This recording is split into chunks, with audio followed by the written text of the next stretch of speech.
Welcome back. Experts say it takes 21 days to make a habit. But our next guest, her update is that it's going to take 90 days for you, because in the end, you'll be much happier. It's true. Joining us now is Michelle Phillips. She's been giving workshops in Fortune 500 companies for over 17 years. She's also the author of this book, Happiness is a Habit, Simple Daily Rituals that Increase Energy, Improve Well-Being, and Add Joy to Every Day. So welcome to the Morning Blend, Michelle. Thanks for being here. I can't lie. I have flipped through your entire book. I love it. I'm a big fan of people who choose to make happiness a part of their life. But one thing you say is that don't confuse happiness with cheerfulness. It's something we kind of teased earlier. So before we kind of get to some other stuff, I want you to kind of clear up the difference between happiness and cheerfulness. Yeah, a lot of people think that, put on the rose-colored glasses, pretend everything's okay and everything will be okay. And happiness is a little deeper than that. It's really, I call it realistic optimism. It's saying, you know what, this bad thing just happened to me and I don't like the situation, but I have every belief that I will go forward. I am strong enough and I can move through this. It's a resilience. Yes. Yeah, it really is. I'll tell you, I love that too, because so many people feel like they just can't work their way out of a hole, right? And the reality is you can have other people support you, but ultimately it's your responsibility, right? So true. So that's great. Yeah, right. And you say it takes no energy. Habits take no energy, right? Habits. So it takes energy to form a habit. Okay. Right? So to consciously say to yourself, I want to form a new habit. It could just be as simple as smiling more or eating apples. And you consciously work on that for 21 days to 90 days. Like you said, Tyler, I give you a little bit more time. And then after you've worked on it for 21 to 90 days, it becomes something you do without even thinking. And that's the beauty of it. Okay. So why is it that we think certain things will make us happy that don't? And what are those things that we think will make us happy that in the end really don't leave us happy internally? That's the biggest message I want to tell people is what most people think will make them happy. We've got it all wrong.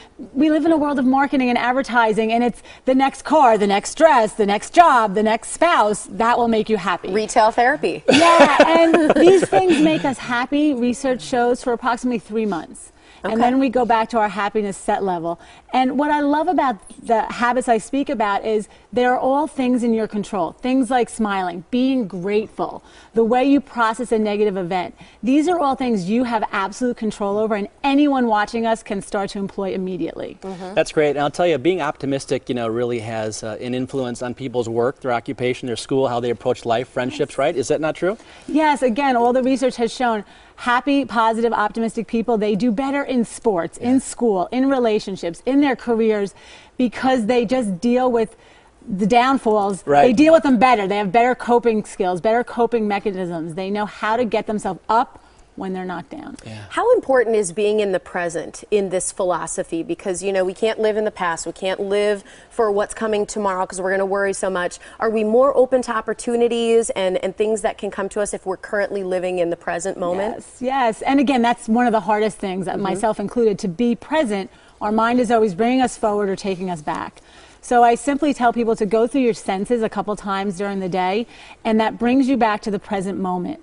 Studies have shown if you put a $10 bill on the floor, someone who's distracted living in the future will walk right by it. Really? Where someone who's present will pick it up. So people that are present are more open to opportunities that are right in front of them. I'm grabbing the $10 bill, I think. Yeah, me too. I would not miss a $10 bill. Right, exactly. If it's sitting in front of me, I guess I'm available.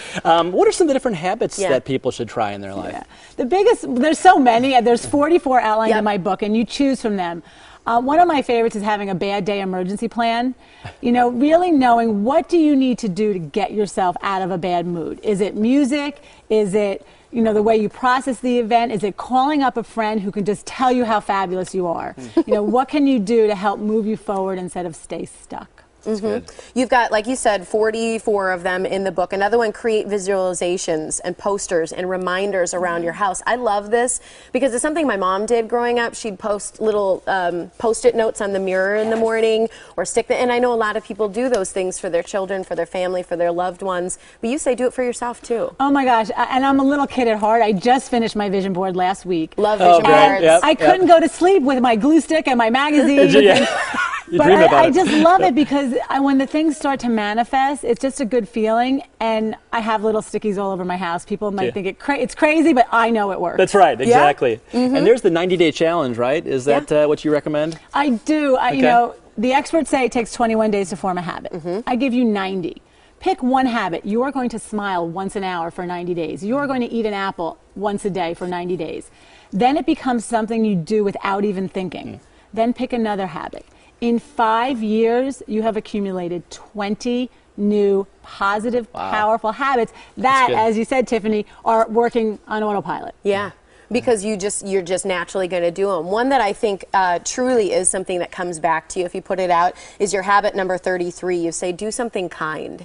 And what I love about your book is you have each habit kind of outlined, and then at the end of the chapter, you've got ways to employ it, how to make it a habit. You've got steps for what to do. So it's not so much just the idea or the principle of it. You really give us workable ways to incorporate it in your life. Yeah, and that's over the years of my doing seminars and coaching people, they always say, well, how do I do it? How do I do it?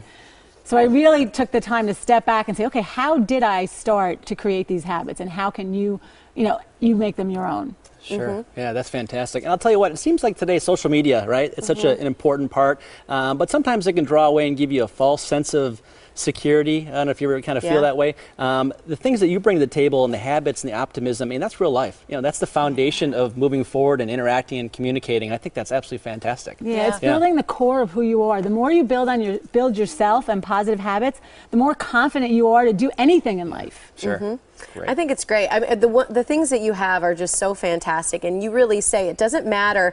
We're not all given the same opportunity or privileges or experiences in life, but we all have the same access to happiness. So I want to make sure everybody has the access to your book. It's Happiness is a Habit. Here's how you can get it. Again, it's happinessisahabitbook.com. 44 ideas and simple habits for you to incorporate. And again, Michelle says, take one, do it for 90 days. On the 91st day, add another, do that for 90 days. And in 6 months, you've got 2 new habits that will make you happy for real. Thanks for being here. Thank you so much. Nice it was a have you. pleasure. Great book. Pleasure to have you.